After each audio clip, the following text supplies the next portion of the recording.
भाई विलियम एरन ब्रैनम की विश्वव्यापी टेप से इकाई में आपका स्वागत है। यह 16 सितंबर 2023 है। यहाँ एक पत्र है ब्रैनम टैबरनेकल जेफरसनविल इंडियाना, भाई जोसेफ ब्रैनम की ओर से।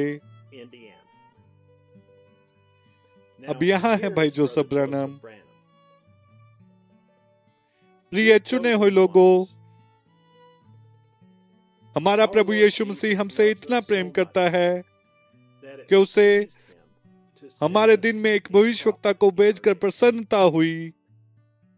वो एक जिस पर उसे 100% भरोसा था, वो एक जिसमें वह आकर और रह सकता था, जिससे कि उस मनुष्य के देह के जरिए से अपने आप को प्रकट कर सके ताकि वह अपनी दुल्हन को बुलाए। उसके भविष्यवक्ता ने हमसे इतना प्रेम किया कि उसने हमसे और परमेश्वर से एक प्रतिज्ञा की कि कोई भी नया संदेश उसके छोटे भवन से आएगा, वह इसे रिकॉर्ड करेगा और इसे संग्रहित करेगा, जिससे कि परमेश्वर की दुल्हन के पास भोज करने के लिए आत्मिक भोजन हो, भले ही वो जा चुका हो। परमेश्वर अपने दूत भविष्यवक्ता से इतना प्रेम करता था कि उसने उसके भविष्यवक्ता को अपने वचन को हमारे लिए रखने में सहायता की। जब परमेश्वर अपने सामर्थी दूत के जरिए से बोल चुका था और हमारे लिए संपूर्ण बाइबल को पूरी तरह प्रकट किया और अनुवाद किया, उसके बाद उसने तब पिरामिड जैसे चट्टान के ऊपरी सिरे के भाग को खोला जिस पर लिखा भी नहीं गया था, और इसे अपने दूत के लिए प्रकट किया ताकि हमारे लिए जो दुल्हन है उसके सारे छिपे हुए रहस्यों को दे सके। परमेश्वर ने यहाँ तक भाई रॉबर्टसन को भी एक दर्शन दिया जहाँ उसने देखा कि अग्नि का स्तंभ उसके भविष्यवक्ता को उठाता है और पश्चिम की ओर ले जाता है, उसके बाद उसे वापस लौटाता है और उसे टेबल के शुगर स्थान पर नियुक्त करता है जहां उसका स्थान बदल दिया गया था। तब पवित्र आत्मा ने बात की और उससे कहा, यह मेरा सेवक है और मैंने उसे युग का भविष्यवक्ता होने के लिए बुलाया है ताकि मूसा की तरह लोगों का नेतृत्व करे। उसे अस्तित्व में बोलने का अधिकार दिया गया है। मूसा की बुलाहट क्या थी, उसे क्या करना चाहिए था? परमेश्वर ने मूसा को आज्ञा दी लोगों को प्रतिज्ञा किए गए देश की ओर अगुवाई करे, लेकिन वहां ऐसे मनुष्य उठ खड़े हुए जिन्होंने तय कर लिया था कि वे उस आज्ञा में बाधा डालेंगे जो परमेश्वर ने मूसा को आज्ञा दी थी, यह कहते हुए, तुम बहुत अधिक करने का दायित्व अपने ऊपर लेते हो। तुम अपने आप को झुंड में एकमात्र ऐसा व्यक्ति बनाने का प्रयास करते हो जिसे कुछ भी कहने का अधिकार है। इस प्रतिक्रिया से परमेश्वर इतना अप्रसन्न हुआ, इतना तक कि उसने मूसा से कहा, अपने आप को उनके बीच से अलग कर ले, मैं अब पूरे झुंड को मार डालूंगा और तुम्हारे साथ एक नई पीढ़ी का आरंभ करूंगा। और मूसा परमेश्वर की उपस्थिति में गिर पड़ा और कहा कि उसे उसके ऊपर आना होगा। यदि परमेश्वर हमारे समय में लोगों को नष्ट करने जा रहा होता तो मूसा की तरह लोगों के लिए कौन खड़ा होता? हमें ऐसा एक मनुष्य कहाँ मिलेगा जो खड़ा होगा या खड़ा हो सकता है जिसे परमेश्वर स्वीकार करेगा जैसे उसने मूसा को किया? धरती पर केवल एक ही मनुष्य का जीवन है जो परमेश्वर के लिए बहुत मायने रखता है कि उसके क्रोध और सामर्थ्य साथ में दूत के लिए बना रहे। परमेश्वर के पास हमेशा ही एक योजना रही थी। उसकी दुल्हन उस योजना को पहचान लेगी और वचन दर वचन उसके साथ बनी रहेगी।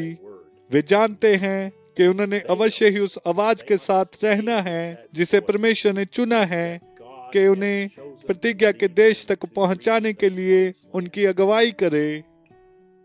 परमेश्वर ने अपने भविष्यवक्ता के जरिए से बात की और एक भिन्न दिशा में जाने के लिए भरपूर स्थान को दिया, ठीक जैसे नूह के जहाज में कबूतर और कौवे के साथ किया गया था।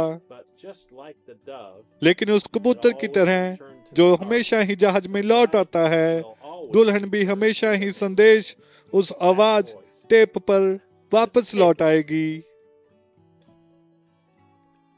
हमारे दिन का भविष्यवक्ता कौन था? इससे पहले भी सामर्थ्य भविष्यवक्ता रहे हैं जिन्हें परमेश्वर ने बुलाया और सारे युगों में से होते हुए अपने लोगों का नेतृत्व करने के लिए भेजा है। अब्राहम, मूसा, एलिया, अलीशा, लेकिन उनमें से कोई भी हमारे दिन के सामर्थ्यवान भविष्यवक्ता जैसा नहीं था। उसे उन सब की तुलना में कहीं अधिक ऊंचे कार्यपद के लिए बुलाया गया था। वो ही केवल एक था जिसे परमेश्वर ने अपने सारे रहस्यों को प्रकट करने के लिए चुना था। वो ही केवल एक था जिसे परमेश्वर ने चुना था कि जहां कुछ नहीं था वहां कुछ तो अस्तित्व में बोलकर ले आए। वो ही एक चुना हुआ था कि तीसरे खिंचाव को प्रकट करे। वो ही एक था जिसे परमेश्वर ने अपनी दुल्हन का नेतृत्व करने के लिए चुना था। हम कितने आशीषित लोग हैं, परमेश्वर की चुनी हुई दुल्हन। हम भला कैसे उदास हो सकते हैं, हम भला कैसे दुखी हो सकते हैं। शैतान हमें निराश करने की कोशिश करता है, लेकिन हमारे पास विजय है। हम मोहरबंद हुए हैं, जहाज में सुरक्षित रूप से हैं, दरवाजे बंद हैं, हमारी कुछ भी हानि नहीं हो सकती। हम उसके लुटाए गए आदम हैं। वह हमारे लिए आ रहा है, उसकी चुनी हुई दुल्हन। हम में से कुछ लोग ऐसे होंगे जो मृत्यु का स्वाद नहीं चखेंगे, लेकिन पलक झपकते ही क्षण भर में बदल जाएंगे। महिमा। आप में से प्रत्येक की तरह मैं बहुत ही उत्तेजित हूँ, जैसे जैसे हर दिन उसका वचन, मेरा प्रकाशन जो उसने मुझे दिया है, और अधिक महान होता जा रहा है। मैं बड़ी उपेक्षा के अंदर हूँ। यदि वह आज नहीं आता है तो हो सकता है कल आए, लेकिन मैं जानता हूँ कि वह बहुत जल्द आ रहा है और वो मेरे लिए और आपके लिए आ रहा है। आकर हमारे साथ जुड़ें रविवार दोपहर 12 बजे जेफरसन विले समय अनुसार, जब हम भोजन को सुनते हैं जिसे एक छोटी सी जगह में संग्रहित किया गया है। जब हम उसकी ओर देखते हैं और सुनते हैं, बीच दरार में खड़ा होना 63-06-23 M।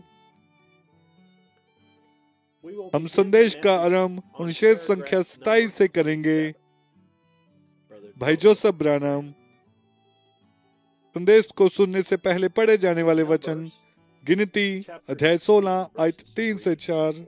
और वे मूसा और हरोन के विरुद्ध उठ खड़े हुए और उनसे कहने लगे, तुमने बहुत किया, अब बस करो, क्योंकि सारी मंडली का एक एक मनुष्य पवित्र है और यहोवा उनके मध्य में रहता है।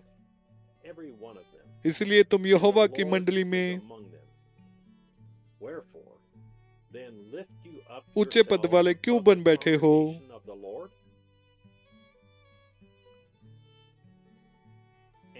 यह सुनकर मूसा अपने मुंह के बल गिरा।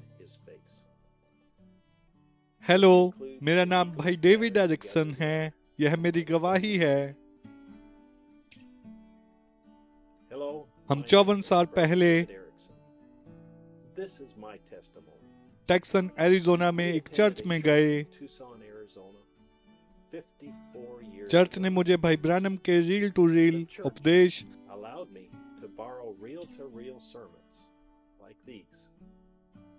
उधार लेने और अपने घर में सुनने के लिए अनुमति दी।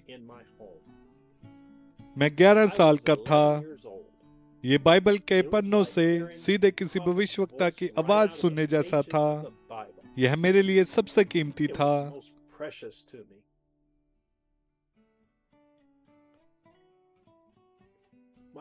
मेरे पास्टर ने इसे नबी की आवाज कहा, लेकिन मुझे पता था कि मेरा पास्टर गलत था।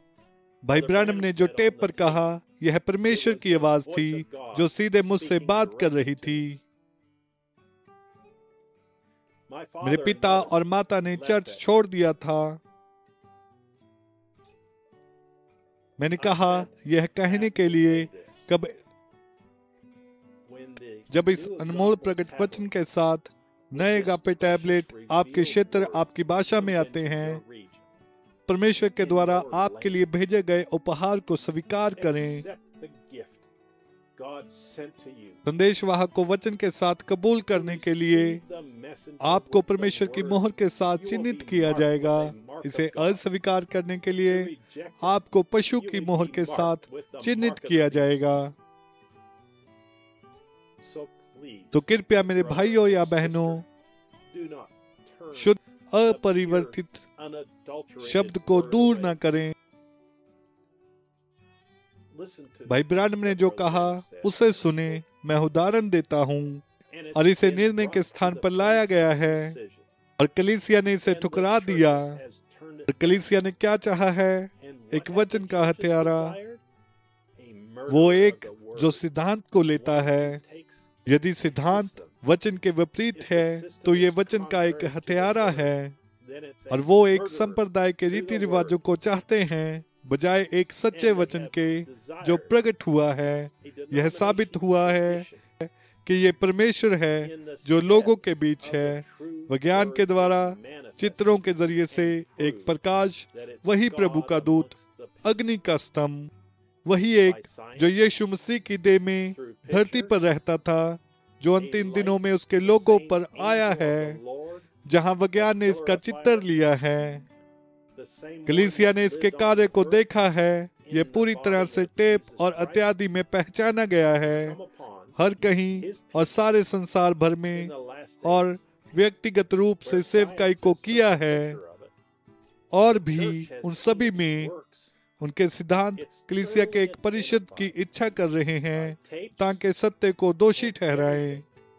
एक हत्यारे की चाह कर रहे हैं जिसे बंद करें या रोकें या बंद करना चाहिए, और ये ऐसा करेंगे।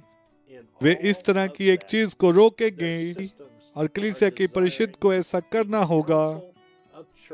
वहाँ पशु की छाप है, मसीही विरोधी जो वचन के विरोध है। वचन जो मसीह है, लेकिन ना ही उनका। वे सोचते हैं कि यह रीति रिवाज है। उन्हें लगता है कि उनके रीति रिवाज परमेश्वर की ओर से हैं। देखा, लेकिन यह वचन के साथ मेल नहीं खाता था। ना ही परमेश्वर इसे सही होने के लिए प्रमाणित करता है। 63-11-24 M। मैं यीशु के साथ क्या करूं जो मसीह कहलाता है। भाई विलियम ब्रैनम, प्रभु आपको आशीष दे और शालोम।